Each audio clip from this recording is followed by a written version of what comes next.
नमस्कार दोस्तों, मैं डॉक्टर पूनम गुजरानी आपके बीच फिर से हाजिर हूँ अपनी एक नई बात लेकर के, एक नई कहानी लेकर के। दोस्तों, विधाता ने हमें बहुत सारी शक्तियाँ सौंपी है। उसमें एक शक्ति है स्वीकार करने की और दूसरी शक्ति है अस्वीकार करने की। अस्वीकार करने की भी एक बहुत बड़ी शक्ति हमारे साथ है। एक बार भगवान बुद्ध यूं ही चुपचाप बैठे होते हैं।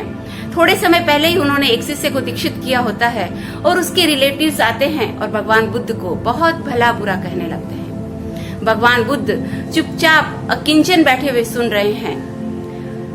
वो लोग थोड़ी देर हल्ला गुल्ला करते हैं, गालियां देते हैं, बोलते हैं और फिर भगवान बुद्ध से पूछते हैं कि हम जब से आपसे कुछ कहने की कोशिश कर रहे हैं और आप है कि हमारी किसी बात का प्रत्युत्तर ही नहीं दे रहे। भगवान बुद्ध ने कहा कि मैंने किसी बात को सुना ही नहीं।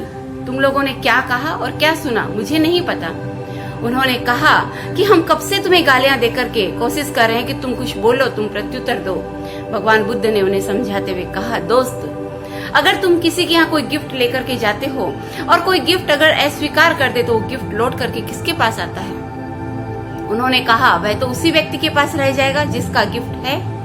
भगवान बुद्ध ने कहा, ठीक इसी तरह से जब से तुम गालियां दे रहे हो, तुम बातचीत कर रहे हो, तुम मुझे हल्ला गुल्ला कह रहे हो, भला बुरा कह रहे हो, पर मैंने तो उन बातों को सुना ही नहीं, स्वीकार ही नहीं किया। जब मैंने स्वीकार ही नहीं किया तो उन बातों का प्रत्युत्तर भला मैं कैसे दे सकता हूँ? दोस्तों, ये अस्वीकार करने की जो प्रक्रिया है, जो पद्धति है, उसे भी हम जाने और जहाँ कहीं जरूरत हो इसका उपयोग करें। जब भी हमारे विरोध में कुछ बातें कही जा रही हो तो हम न सुने उन्हें, एक कान से सुने और दूसरे कान से हम निकाल दें। क्योंकि कहते हैं भगवान ने दो कान इसीलिए दिए हैं कि एक कान से हम सुने और दूसरे से जो अनसुनी करने वाली बात है उसे निकाल दें। एक मुंह इसीलिए दिया हुआ है कि हम कम बोलें और ज्यादा सुने। इसलिए बहुत ध्यान रखें कि विधाता ने हमें कौन सी शक्ति किस रूप में दी है और हम उनका प्रयोग किस रूप में कर रहे हैं।